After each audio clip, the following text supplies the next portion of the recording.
Auto డ్రైవర్ల సమస్యలపై అధికార విపక్షాల మధ్య మాటల యుద్ధం సాగింది. కాంగ్రెస్ ప్రభుత్వం వచ్చాక 93 మంది ఆటో డ్రైవర్లు చనిపోయారని మాజీ మంత్రి కేటీఆర్ ఆరోపించారు. ఆటో డ్రైవర్ల మరణాలని ప్రభుత్వ హత్యలేనని ఆయన అన్నారు. దీనికి మంత్రి పొన్నం ప్రభాకర్ కౌంటర్ ఇచ్చారు. ఆటో డ్రైవర్ల సమస్యలపై బీఆర్ఎస్ మొసలి కన్నీళ్లు కారుస్తోందన్నారు.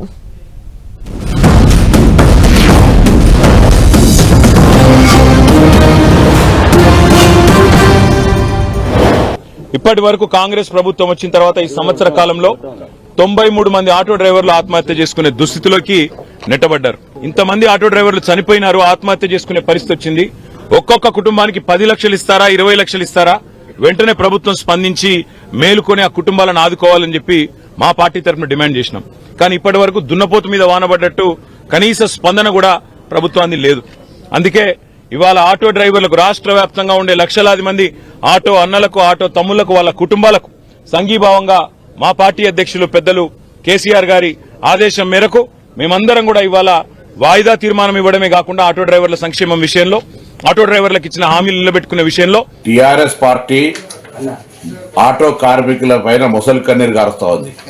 అవును, ఎన్నికల హామీ మేము 12,000 రూపాయలు సంవత్సరానికి ఇస్తామని చెప్పినాం. మీ నిర్వాహకం వల్ల, ఆర్థిక సంక్షోభం వల్ల ఈ సంవత్సరం ఇవ్వలేకపోయినాం. భవిష్యత్తులో తప్పకుండా ఆటో కార్మికులు ఆదుకునే బాధ్యత మా ప్రభుత్వానికి ఉన్నది. ఇటువంటి రాజకీయ క్రీడలు మీరు ఇలా ఒక రోజు కొరకు ఏదో ఆటో కార్మికులు వేసుకునే డ్రెస్సులు వేసుకొని ఇతరత్ర ఏదో ఇటువంటి వేషాలు వేసేటువంటి ప్రయత్నం, నిన్న బేడీలు వేసుకొని ఇటువంటి చేయడం అనేటువంటిది పొలిటికల్ డ్రామా. మేము అనేక సందర్భాల్లో ఆటో కార్మికులతో సమావేశాలు పెట్టినాం. రండి, ఆటో ప్రతినిధులు తీసుకొని బరాబరు డెమోక్రటిక్ గా మా ఆఫీసులో కూర్చొని మాట్లాడదాం. అంతేగాని ఇటువంటి వాళ్ళ పేరు మీద మీరు పొలిటికల్ ప్రోగ్రామ్ తీసుకునేటువంటి ప్రయత్నం చేస్తే ఇది మంచిది కాదు సమాజానికని మనం చేస్తాము.